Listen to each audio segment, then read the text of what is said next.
Supreme court গোটা বিষয়ে যথেষ্ট ক্ষুব্ধ, যথেষ্ট কড়া। ডিজি, মুখ্য সচিব, পুলিশ সুপারকে শোকজ সুপ্রিম কোর্টের 6 এপ্রিল ভার্চুয়ালি উপস্থিত থাকতে হবে। অর্ণবাংশু রয়েছেন আমাদের সঙ্গে। কতটা কড়া এই নিয়ে, কতটা বিরক্ত, ক্ষুব্ধ এই নিয়ে সুপ্রিম কোর্ট? অর্ণবাংশু,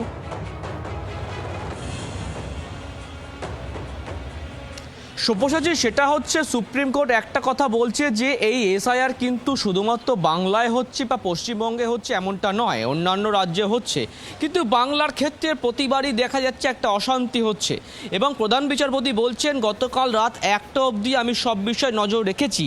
ঘটনাক্রম দেখে আমার মনে হচ্ছে এটা পূর্ব পরিকল্পিতভাবে এসআইআরকে বাধা দেওয়ার চেষ্টা, এবং এটা কোনোভাবে কিন্তু ইজিভাবে আমরা নিতে চাইছি না। এই জন্য আমরা চাইছি সিবিআইকে এবং এনআইএকে এই মামলায় পার্টি করতে, যার মূল কারণ হচ্ছে এই ঘটনার পেছনে কোনো পূর্ব অভিসন্ধি রয়েছে কিনা সেই বিষয়ে তারা একটা ইনভেস্টিগেশন না হলেও প্রাথমিক অনুসন্ধান করে রিপোর্ট দেবে। এক, দ্বিতীয়ত এই রাজ্যের আইনশৃঙ্খলা পরিস্থিতি প্রায় ভেঙে পড়েছে এমনটা প্রধান বিচারপতি মনে করছেন। রাজ্য তার বক্তব্য ছিল যে আমাদের হাতে কিছুই নেই, সমস্তটা কমিশনের, কিন্তু সুপ্রিম কোর্ট বলেছে আপনারা একের এই দোষ কার আমরা জানি না, কিন্তু যে পরিস্থিতি তৈরি হচ্ছে তাতে কিন্তু কোনোটা সুখকর নয়। জুডিশিয়াল অফিসারদের নিরাপত্তা দেওয়া যাচ্ছে না, তাদের পরিবার আশঙ্কায় রয়েছে, তারা ছুটির দিন কাজ করছেন, কিভাবে চলবে? কেন প্রপার নিরাপত্তা দেওয়া হলো না যখন কেন্দ্রীয় বাহিনী মোতায়েন ছিল? তোমাকে বলবো অবশ্যই গত শুক্রবার কলকাতা হাইকোর্টে যখন মিটিং হয় সেই সময় প্রধান বিচারপতি বলেছিলেন যে সেন্ট্রাল ফোর্সকে প্রপারলি ইউজ করতে হবে জুডিশিয়াল অফিসারদের নিরাপত্তার জন্য। তারপরেও কিন্তু এই ঘটনা ঘটলো। তাই কলকাতা হাইকোর্টের প্রধান বিচারপতিকে কড়া পদক্ষেপ নেবার ফ্রি হ্যান্ড দেওয়া হয়েছে।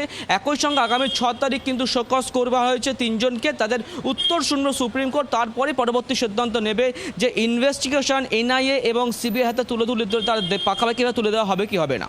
সব্যসাচী, আচ্ছা, মানে সেরকম একটা সম্ভাবনা তৈরি হয়েছে এরকম এনআইএ সিবিআইতে গোটা বিষয়টা যেতে পারে। এই জায়গা থেকে বিষয়টা যে আশঙ্কাটা আপনি করছিলেন, যদি সুপ্রিম কোর্ট মনে পড়ে যে আইন শৃঙ্খলা সামলানো যাচ্ছে না, হাইকোর্টে প্রধান বিচারপতিকে ফ্রি হ্যান্ড দেওয়া হয়ে থাকে, তাহলে তো ইঙ্গিত অন্যরকম। দুটো কথা বলি সব্যসাচী, তুমি খুব সুন্দরভাবে মমতা বন্দ্যোপাধ্যায়ের বাইট শোনালে এবং সুপ্রিম কোর্টের প্রধান বিচারপতির কথা। তুমি দেখবে আজকে সুপ্রিম কোর্টের প্রধান বিচারপতি যে কথা বলছেন, মমতা বন্দ্যোপাধ্যায় একই কথা বলছেন নির্বাচন কমিশনকে দায়িত্ব নিতে হবে, কারণ নির্বাচন কমিশনের কাছে এখন আইন শৃঙ্খলা দেখার দায়িত্ব আছে। কারণ নির্বাচন কমিশন যদি এই দায়িত্বটা না নিতে পারে তাহলে তো আলটিমেটলি তারা কি করে ভোটের দায়িত্ব নেবে?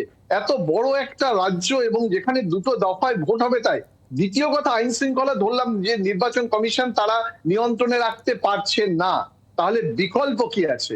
বিকল্প হিসাবে তো আর রাজ্যের উপরে দায়িত্ব দেওয়া যাবে না। বিকল্প হিসাবে রাষ্ট্রপতি শাসন যদি জারি হয় একেবারে সাংবিধানিক কাঠামোর মধ্যে, তারও একটা জায়গা রয়েছে। সেই রাষ্ট্রপতি শাসন জারি হলে তখন আইন শৃঙ্খলা চলে যাবে কেন্দ্রীয় বাহিনীর কাছে, তারা এই বিষয়টা দেখবে। সুতরাং এই মুহূর্তে দেখার একটা জিনিস কিন্তু ভাবতে হবে সব্যসাচী, যে আবেগটা, গণতন্ত্রে প্রত্যেকে তার মতামত, তার প্রতিবাদ করার জায়গা আছে। এই যে মানুষগুলো, সংখ্যালঘু মানুষগুলোর নাম বাদ গেছে, ডিলিট হয়ে গেছে, তারা 2002-তে ভোট দিয়েছে, আগেও ভোট দিয়েছে, তাদের কথা শোনার জন্য নির্বাচন কমিশন এমন একটা ব্যবস্থা করুক যে বিচারকদের কাছে যেতে হবে তো পরে, শেষ মুহূর্তে তথ্য নিয়ে। সুতরাং তারা যে তাদের যে দাবি, তাদের যে কথা সাংবিধানিক কাঠামোর মধ্যে, সেটা শোনার ব্যবস্থা হোক। ঘন্টার পর ঘন্টা একটা জাতীয় সড়ক বন্ধ থাকবে, এটা তো হতে পারে না। তারা তো তাদের কতগুলো বক্তব্য রাখতে চাইছে, কেন তাদের নাম বাদ গেল, কি অল্টারনেটিভ আছে, সেটাও বোঝানোর দায়িত্ব আছে।